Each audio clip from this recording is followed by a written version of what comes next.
Okay guys, no, continuation tayo ng part 2 ng chapter 1. So doon na tayo guys sa constitutional limitation. So number 1 constitutional limitation, sabi dito due process. So ibig sabihin guys, no, hindi naman pwedeng basta-basta lang mag-tax si government, no. So kailangan dapat dito dumaan siya sa due process. So tax must be imposed only, sabi dito, with a public purpose, tapos under authority of a valid law.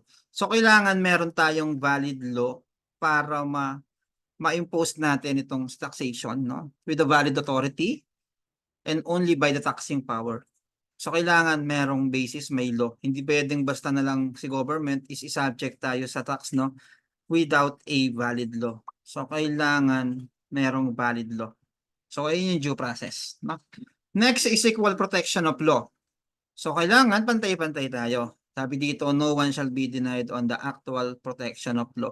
So for example, hindi porke ang presidente, si Duterte, yung mga companies na under sa kanya o sa anak niya, di ba, is hindi sila pantay-pantay ng treatment. So dapat pantay-pantay sila. No? Hindi pwedeng mas advantageous yung isang company compared to another company.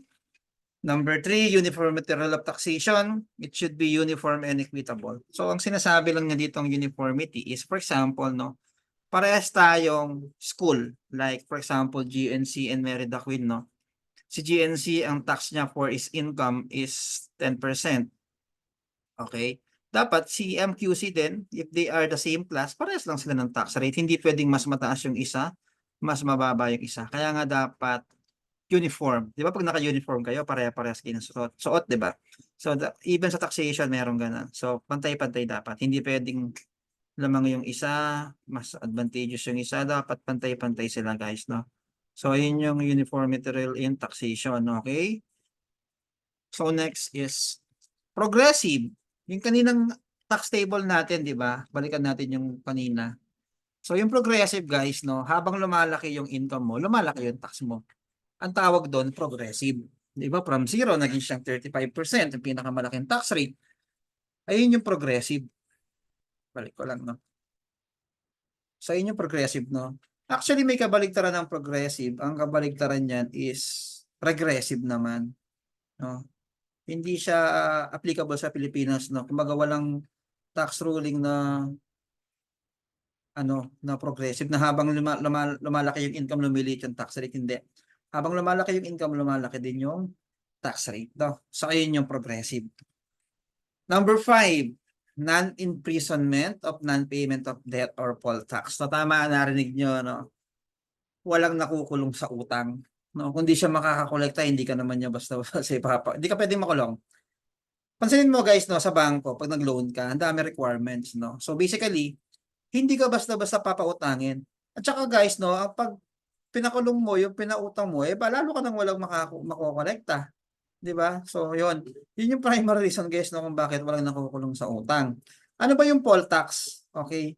Ang poll tax, ito yung sedula. So, hindi naman ibig sabihin na hindi ka kumuha ng sedula, makukulong ka. Okay? So, ayun yung poll tax, no? Hindi ibig sabihin na hindi ka kumuha ng sedula, makukulong ka. Okay? So, sabi dito sa last statement, unless, sabi dito, it was acquired in bad faith, it constitutes estafa. So, ayun yung time na pwede kang makulong. Kumari, nang utang ka, nag-submit ka ng mga fake na documents. So, estafa, panloloko. So, pwede ka makulong. Pero kung nakulong ka in good faith na wala ka namang intention na lokohin siya, nagkataon lang talaga is wala kang pambayad, yun, hindi ka makukulong. Kasi nang utang ka in good faith Hindi ka naman ng utang in bad faith. Okay? So, ayun yung pagkakaiba guys, no, ng good faith in bad faith. So, walang nakukulong sa utang, ha? Tandaan niyo yan, guys. Okay. Number 6, non-impairment of obligation and contract. So, ang sinasabi lang niya dito, guys, no, kapag sinabi ni government na ikaw, taxpayer, exempted ka. Unless there's a law. Hindi niya pwedeng baguhin yun ng basta-basta. So, dapat i-honor niya kung ano naman yung ginawa niyang batas. No? Ayun yung non-impairment of obligation and contract. Hindi ibig sabihin ikaw si government, no? Anytime, pwede mong baguhin yung tax ruling. Okay? So, yun yung number 6. Number 7, free worship ruling. Sabi dito, yung mga nakokolekta, okay, yung mga nakokolekta guys, no, ng mga churches, ang mga religious group na mga donation, di ba? Is exempted yun guys sa income tax, no? Yung mga charitable, yung mga religious purposes, no? Exempted yun guys sa income tax. Yung collection ng offerings, yung donation, no? Exempted yun guys. Okay? Next is yung exemption of charitable, educational, non-profit cemeteries, churches, and from land and improvements from property tax. So exempted sila sa property tax, no? Yung mga non-stock, non-profit, charitable, exempted sila sa property tax. So yung tinatawag nating amilyar, no? Hindi sila magbabayad ng amilyar. Number 9, non-appropriation of public funds to any system of religion or churches. Ang sinasabi niya lang dito guys, no, hindi pwedeng maglaan ng pondo yung gobyerno, no, na para sa mga religious group. Hindi sila pwedeng mag-budget, bawal, no. Kumare si mayor gagawa siya ng appropriation or budget for the year. Hindi sila pwedeng maglaan ng pondo para sa mga religious group, bawal. Okay? Number 10, exemption from taxes of the revenues and the assets of non-profit, non-stock. Ito lang din yung kanina, no? As long as yan ay non-stock, no, exempted dyan. The exemption only applies for revenues and assets devoted for purely educational purposes. Ano ba yung sinasabi niya dito? For example, school ako, non-stock, non-profit ako. Pero meron akong rental ng building o rental ng condominium o ng apartment. So, magkakaroon ako ng transaction ngayon na taxable, magkakaroon ako ng transaction exempted. Yung transaction ko sa school is mananatiling exempted yon. Pero kung yung purpose ko is para kumita na ng pera, okay? Para kumita na ng pera, na hindi na siya pasok dun sa nature ng school o educational purposes, taxable na yan guys. No? Ayan ay magiging taxable na. Okay, so ayun yung sinasabi niyang educational purposes. No? So dapat ang purpose niya lang is purely educational. Pero once na yan ay mayroon ng proprietary na transaction o profit generating na transaction, yun ay magiging taxable na guys. Okay? Kasi kung papayagan ng gobyerno yun na magkaroon siya ng combination na transaction, di ba? Di lahat na lang ng korporasyon ang gagawin nila. Magtatayo sila ng school, pero hindi naman talaga educational purposes yung gagawin nila, di ba? So, yon. Yun ang sinasabi natin doon guys, no, na dapat purely devoted yung transaction for educational purposes, no? Number 11, concurrence of the majority of all the Congress, of members of the Congress of a passage of law granting exemption. So kapag tayo naman ay gagawa ng batas, no, kapag gagawa sila ng batas, no, regarding tax exemption law, kailangan daw majority ng Congress is boboto, mag-a-approve, no? So yun ang sinasabi niya dito, majority of the Congress. So pag gagawa sila ng batas, exemption law, majority of the Congress kailangan boboto. Okay? And then, non-diversification, kailangan yan ay for public purpose lang. Non-delegation, discuss na ito kanina. Non-impairment, yun nga, na-discuss na rin ito kanina. Yung number 15, appropriation revenue tariff shall originate from the House of Representatives, but the Senate may propose or concur. Okay, so pwede daw baguhin ng Senate. Okay, so ibig sabihin guys, no, pag gagawa tayo ng batas regarding tariff, no, kailangan daw manggaling yan daw sa House of Representatives. Sino ba yung nasa House of Representatives, no? Yung nasa House of Representatives, yung mga congressman at saka congresswoman, no? Diyan manggagaling, no? But pwede daw baguhin o mag-propose ng amendments yung nasa Senate, yung mga senator. Okay, so yun yung pagkakaiba ng dalawang yan. Number 16, each local government daw shall exercise the power to create its own sources of revenue. Parang sa Guagua, no? Parang sa Porac, sa Florida, dahil marami silang buhangin dyan, pwede sila mangolekta ng mga, hindi ko lang anong tawag doon, no? Di ba may mga harang kada barangay, no? Para bago lumabas dun sa municipality. Pathway, sir, pathway. Ano? Pathway po yung tawag doon, sir. Yung mga nagko-collect po. Oo, passway, tama, passway, di ba? May mga naniningil ng passway, di ba? So, they can create its own sources. Pero alam ka namang sa Sumuan, wala namang ganun doon, di ba? Yung mga buhangin, alam ka namang gumawa sila ng, maningil sila ng passway doon, di ba? So, the LGU can create its own source of revenue as long as hindi nasa surpass yung ating general law. For example, VAT, no? 12%. Hindi naman pwedeng magdagdag sila ng VAT, di ba? Hindi pwede yun. No, basta hindi lang nila ma-overpass yung ating general law. Pwede naman silang gumawa ng sariling sources of revenue, no? So yun yung number 16, no? And then, so yun yung ating inherent limitation, di ba? So medyo, kumbaga, limited yung kayang gawin ng taxation because of this citation, no? So please take note of that. And then next step tayo is yung stages. Meron tayong levy or assessment, no? Dun sa levy, ito yung process na gagawa tayo ng batas, okay? So ano ba yung mga i-consider natin when we are making a law? Di ba sabi nga natin kanina dun sa due process, kailangan merong batas, existing law. So ngayon, para gumawa tayo ng batas, ano ba yung mga i-consider natin para yun nga, yung sa legislative discretion natin, no, para ma-impose natin yung taxation power. Sabi dito, determining the object of taxation. So pipiliin natin ano ba yung mga primarily na pwedeng masubject sa tax, no? Yung object, ano ba yung ita-tax natin, okay? Number 2, yung tax rate. Like for example, sa VAT, no? Yan ay 12%, di ba? So yun. Yung sinasabi nating discretion, okay? Pipiliin niya yung tax rate. Number 3, purpose. Ano ba yung purpose ng pangongolekta ng taxes? Bakit natin ginawa yung tax ruling na yon? Okay. Next is number 4, tax to be imposed. Ano ba yung tawag dun sa tax na ginagawa natin, yung gagawin natin ng batas, di ba? VAT ba yan? Tax stamp ba yan? Income tax ba yan? And then number 5, appointment between local and national government, no? So bakit tayo gumagawa ng ganito, no? Kasi ang point dito, guys, no? Kaya meron tayong national tax and local tax, no? Kapag local tax kasi yan, pwedeng ma-access yan ni mayor. Okay? Pwedeng ma-access yan ng LGU pag local tax. Kapag national tax ang kokolektahin natin, kailangan dumaan sa budgeting o appropriation, no, para makagamit tayo ng pera from the government, no. So ganun ka-importante yung tax na kokolektahin natin, is yan ba ay national or local, no? Ayun yung primary purpose niyan. And then yung situs, place of taxation. Mas importante yan, di ba? Para alam natin saan ba tayo magbabayad ng tax, kanino ba tayo magbabayad ng tax, no?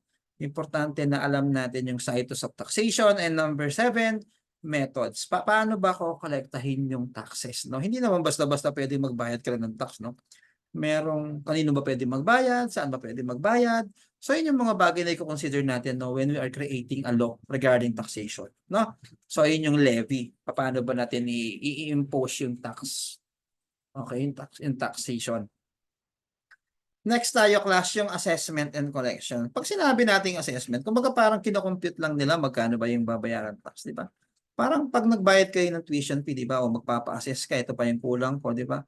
So, yung tinatawag nating assessment, di ba? So, nandun tayo sa process na i-compute ni BAR, magkano yung babayaran mo, sino ba yung mga administrator natin. Actually, yung administrator regarding taxes, no, is si BIR, no, o si Bureau of Internal Revenue. Okay? Siya yung pinaka-admin natin regarding taxation, guys. Okay? So, ayun yung assessment and collection. No? At I think clear naman sa inyo kung ano yung nasa assessment and collection. And then next is situs, place of taxation. Bakit importante na ma-consider o malaman natin yung place of taxation, no? Ito yung place. Okay. For example, business, sabi dito, are subject to tax in the place where the business is conducted. For example, meron akong business sa Guagua. Eh malamang magbabayad ako ng business permit sa Guagua. Hindi naman ako pwede magbayad ng business permit sa San Fernando kung ang business ko is nasa Guagua. Okay? So, yun yung sinasabi nating place of taxation o situs, no? Kung saan located yung business mo, doon ka magbayad ng tax. And then, income tax situs on services. Service fee are subject to tax where they are rendered. Kapag sinabi nating rendered, saan ba ginanap yung service? Kung ginanap yung service sa China, yung income mo galing sa China. Although sa chapter 2, no, mas madidiscuss pa to, no, itong situs na to, no. So yun ang purpose, guys, no. Kung saan na-rendered yung service, doon ang subject yung income mo. Okay? Kung saan na-rendered yung service. Kung sa China, yung income mo is galing sa China. Galing yung income mo sa China. Okay? And then next is yung gain on the sale. Pag nagbenta ka, kung saan ka nagbenta? Kung kumita ka, nagbenta ka sa China, yung income mo galing sa China. Kung nagbenta ako, kumita ako sa Pilipinas, nagbenta ako sa Pilipinas, yung income ko galing sa Pilipinas, no? On chapter 3, madidiscuss lahat yan, no? Kung bakit importante na malaman yung situs or yung place of taxation, no? Although it will be discussed on chapter 3. Okay? Chapter 3 na siya madidiscuss, guys. Okay? So, ganun lang ka-importante yung guys. Okay?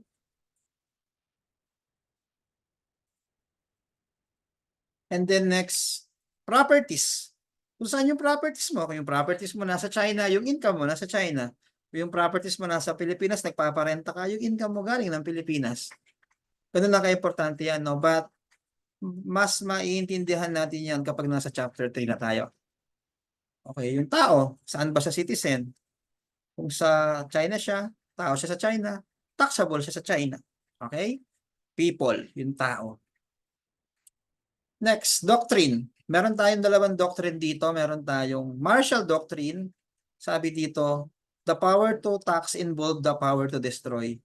Ano ba yung sinasabi niyang the power to tax involved the power to destroy? Okay?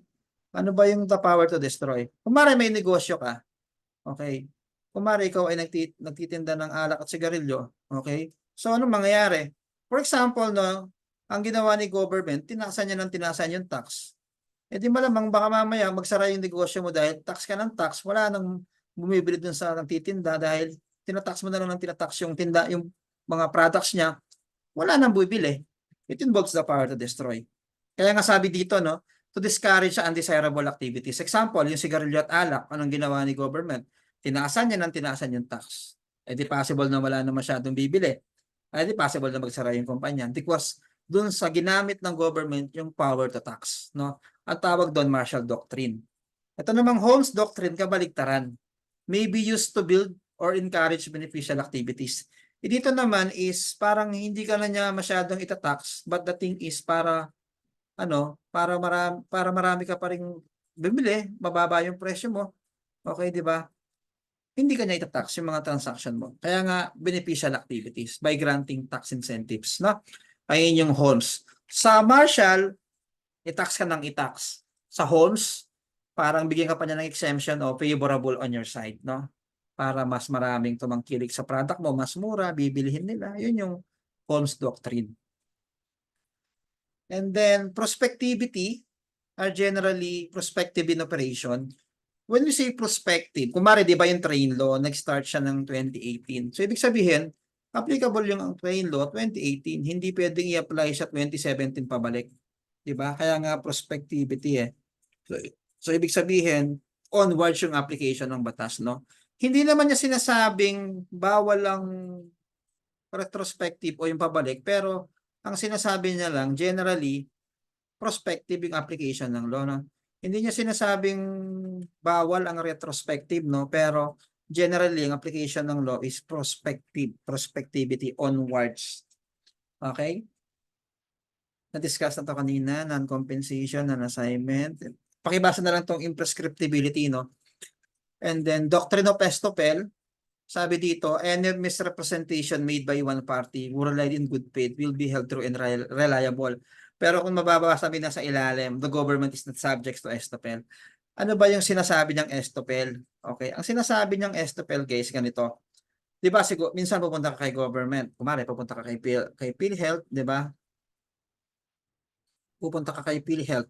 So ngayon, kumare, naghingi ka ng requirements dun sa empleyado ng PhilHealth, eh mali naman yung binigay niya, di ba? Hindi mo pwedeng sabihin na mali-mali si government porque nagkamali itong si employee, eh mali-mali na rin si government. Kaya nga hindi subject sa estoppel si government, no? It doesn't mean na ginawa ng empleyado ng PhilHealth, nagkamali siya, mali na rin si government, no? Hindi natin pwedeng sabihin yan. Kaya nga hindi sila subject sa doctrine of estoppel. Okay? Ayun yung sinasabi natin, doctrine of estoppel. No? Hindi pwedeng isabihin natin na porke mali yung empleyado, mali din si government. Okay? So, ayun yung doctrine of estoppel. Number 8, yung kanina, court are not allowed. Parehas lang to kanina, na-discuss na to kanina. No? Hindi daw pwedeng i-delay ni court yung pangongolekta ng taxes. Okay, number 9, strict construction of tax law. Okay, sabi dito, vague tax law in favor of taxpayer, vague tax exemption law in favor of the government, no? Ano bang ibig sabihin nito? Siyempre, pag binasa mo to, no, parang hindi naman siya totally ganun kadaling intindihin, no? Pag sinabi nating vague tax law, okay, ibig sabihin, malabo yung batas. So, kapag ang batas is malabo, paano mo siya i-implement, di ba? Kung from the first place itself, malabo yung batas.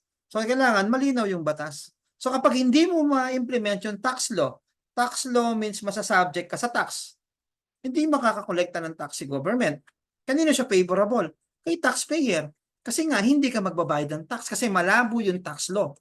Kapag ang malabo naman is yung exemption law, ano ba yung exemption law? Ikaw ay hindi masasubject sa tax.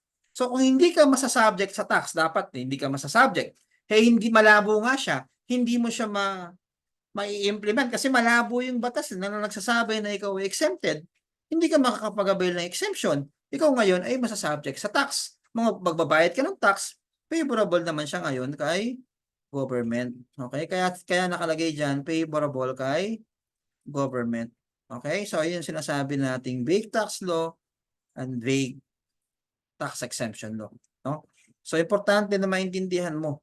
So, pag malabo, ba't mo siya i-implement, di ba? Parang hindi malinaw yung regulation. Paano mo siya i-implement? Okay? So, yun yung number 9, no? Strict construction of tax law. Okay? And then, non-compensation or set-off. Pwede naman tayo mag-set-off. Kung sobra yung binayaran ko kay BR, pwede mo siyang magamit. No, kapag obvious na sobra yung binayaran ko last quarter, pwede ko yung i-deduct. Pero kapag hindi naman siya obvious, hindi mo siya pwedeng basta-basta i-deduct. Okay, bawal mag-offsetan. Non-assignment, hindi mo pwedeng i-assign yung utang mo na magbayad ng tax sa ibang tao, no? For example, may utang sa akin si B, may babayaran akong tax kay B. Sabihin ko kay B, ikaw na lang magbayad ng tax ko. Hindi pwede 'yan. Bawal lang ang set up o mag-assign ng ibang tao para dun sa utang mo. Kung ikaw ang may obligation, ikaw ang magbayad ng tax, no? Ayun yung non-assignment of taxes. And then, next slide tayo, double taxation. Siyempre, primarily double taxation, 2 beses ka matatax, no? Ayaw natin yan. Okay, same tax jurisdiction for the same thing. So, ano ba yung mga elements natin ng double taxation? Primary elements, yung same object, kung ano yung matatax. Secondary elements, yung tax, type of tax, purpose, jurisdiction, and period, no? Siyempre, ayaw natin 2 beses tayo masubject sa tax, no? So, paano ba natin ngayon ma-eliminate yung double taxation o ma-minimize? Okay, number 1, by providing, no, tax exemption. Okay? Magpo-provide daw tayo ng exemption. Okay? Number 2, allowing foreign tax credit, no? Ano ba yung foreign tax credit? Ito yung income tax na binayaran mo sa labas ng Pilipinas, sa ibang bansa. Okay? So, ayun yung foreign tax credit, okay? Pwede mo siyang ilas dito sa Pilipinas. Kasi ganito yan eh. Pag Pilipino ako, pag may income ako sa Pilipinas, may income ako sa labas ng bansa, for example, US, taxable yun dito sa Pilipinas. Eh, syempre, nagbayad na akong tax sa US. So, ang gagawin ng government, yung binayaran akong tax sa US, mababawas ko yun dito sa Pilipinas. No? Kasi yung income ko sa US, matatax pa yun dito sa Pilipinas. Okay. Letter C, allowing reciprocal treatment between home country and a foreign country. For example, Japan and Philippines. Kumari lang to May Japanese sa Pilipinas. Okay. Sabi ng Pilipinas, oy Japanese, oy Japan, kapag yung mga Pilipino is in-exempt mo sa income tax dyan sa Japan, ganun din yung gagawin ko sa mga Japanese na nasa Pilipinas. I-exempt din namin sila sa income tax. So parang kapag ginawa mo sa kababayan ko, gagawin ko rin sa mga kababayan mo. No? Ayun yung reciprocal. No? Pag ginawa mo sa mga kababayan ko, gagawin ko rin sa mga kababayan mo. Okay? And then letter D, entering into treaties or bilateral agreement. No? Ayun yung ways para ma-minimize natin yung double taxation na ayaw naman nating mangyari. Okay? Next, escape from taxation. So technically, no, ito yung mga, sabi nga dito, those result to loss of government revenue. Kasi hindi ka magbabayad ng tax eh. Number 1, tax evasion. Illegal yan. Pandaraya. Okay? Pandaraya. Number 2, tax avoidance. Ito, illegal naman to. Legal mong gumagamit ka ng legal way para mabawasan yung tax mo. Legal sa number 1 kasi illegal eh. Okay, number 3, tax exemption. Siyempre, holiday yun, hindi ka magbabayad ng tax eh. Kaya nga, escape from paying taxes, no? Ano yun? Tax exemption. Okay? So, yun yung mga ways, no, na para mawalan ng revenue o collection si government. Shifting. Ano ba yung shifting? Ipapasa. So, forward shifting from the manufacturer to seller, to retailer, to consumer, di ba? Yung binabayaran nating VAT, okay? Sino ba ang nagbabayad ng VAT, guys? Di ba nagbabayad ng VAT, guys, is si consumer, okay? So, yun, si consumer, siya magbabayad ng VAT, pero yung tax na yun ang galing sa manufacturer, pinasa kay wholesaler, kay retailer, hanggang ipasa kay consumer. So, ang tawag doon, forward. Backward, pabalik. Onward combination ng dalawa. No, I cannot give you an example of backward, no. Wala akong alam na example ng backward ngayon, no? So ayun yung shifting naman. Okay, last two na lang pala guys, no. Tax amnesty and tax condonation. Sa tax condonation, sabi dito, yung mga utang mo parang ika-cancel na, 'di ba? Pero may bad record ka pa rin. Sa tax amnesty, malinis na yung record mo, i-waive lahat ng obligation mo. And it's retrospective. Sa condonation kasi, ang tatanggalin niya lang is yung civil liability. Pero yung criminal liability mo is existing pa rin. Okay? So, ayun yung sa tax condonation and tax amnesty. 'Di ba? Ay, mas maganda syempre amnesty, no? Para at least wala ka ng bad record. Parang yung guys, no? Sa estate tax, no? Ay mga pamana. Tinanggal yung kinancel yung mga babayaran mo, walang penalty. So sa amnesty, wala kang bad record, pero sa condonation, wala ka nang babayaran, pero may bad record ka pa rin. Okay? Pero may bad record ka pa rin. Okay? So yun yung pagkakaiba ng tax amnesty at saka tax condonation. Okay? And that's the end of chapter 1. Any question, guys? Ang bilis, no? Tapos na kagad yung chapter 1. Any question? None po. Wala kayong question. Sige, pakisagot yung yung multiple choice theory part 1 and part 2 sa book ninyo, no? Ayun yung assignment ninyo, no? Once again, pakisagot yung theory part 1 and part 2 doon sa libro ninyo. Okay? So sabi nga ni Albert Einstein, okay, the hardest thing in the world to understand is the income tax, no? Actually, no, hindi naman totally mahirap intindihin, no? Sa taxation kasi dalawa lang yun, taxable or hindi, no?